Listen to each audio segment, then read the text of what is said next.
ko nga ba ginawa itong ah, sunglasses effect na to? Napakadali lang po siya. Parang isang ano lang siya, isang clip.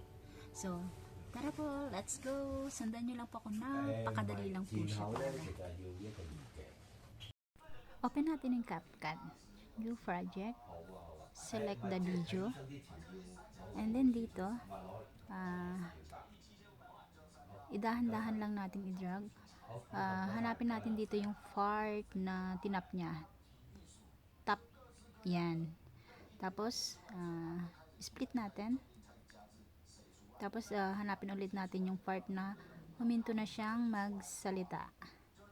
Yan, dito. Split. Split lang po natin. Tapos dito, yung naka-split, i-press natin. Tapos, hanapin natin yung duplicate. Yan. Pagka-duplicate, habang naka-highlights, hanapin natin yung saan na ba yun? Overlay. Saan na ba yun? Ayan, overlay. Tapos, i-drag natin ng konti. Itapat natin sa pinagkuhanan natin. Yan. Tapos, pindutin ulit natin para ma-highlights. Hanapin naman natin ngayon yung remove BG. Yan, remove background. Piliin natin yung custom removal. Tapos, pindutin natin yung brush. Tapos, itaas lang natin yung brush size niya para madali. Dito sa part na to, i-brush natin lahat. Lahat. Wala tayong titira. Ganun. Lahat. I-brush natin. Yan. Pag okay na, yan, okay na.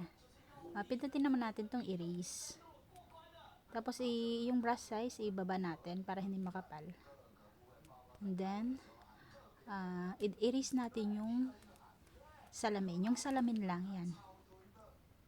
Yan, dahan-dahan. Simulan natin sa taas, yung sa may gilid-gilid. Oops, gilid. Dahan-dahan yan. Okay. Ayan, okay na. Tapos, check. Tapos, doon sa kabila, ganun din, gagawin natin. I-erase din lang din natin. Dahan-dahan. Ayan.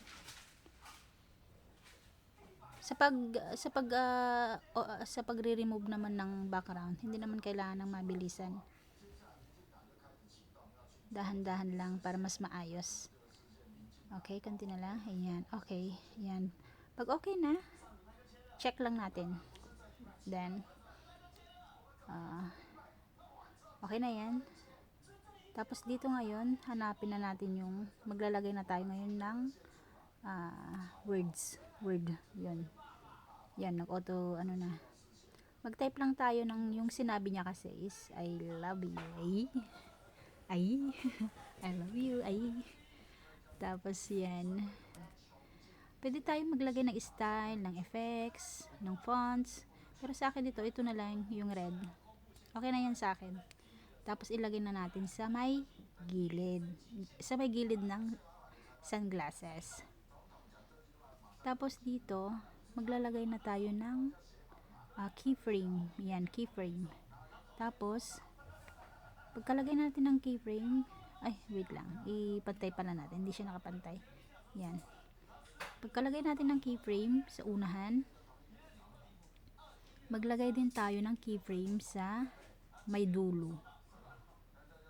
Yan, keyframe. Yan. Tapos, yung words niya na I love you, i-drag natin papuntang kaliwa. Sa kabilang side. Yan. Tapos, review natin. Review. Chot. Ayan. Okay na siya. Pero dahil na napapansin mo yung words niya is nasa ibabaw ng salamin, ang gagawin natin dito, hanapin natin yung clip. Yung clip na naka-overlay. Ayan. Pindutin lang natin. Yan yung clip na naka-overlay. Tapos dito, hanapin naman natin ngayon yung ano nga ba yun? Layer. Yan. Itong layer na to, dalawa lang yan. So, pagpapalitin lang natin. Yan, ganyan lang siya. Tapos, review natin.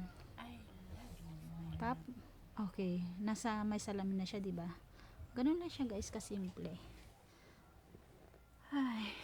Tapos, yung hindi natin kailangan, yung sobrang clip, pwede na natin i-delete.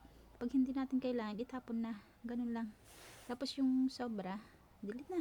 Yan. Tapos exporting. Ganun lang. Napakasimple, diba? Thank you po.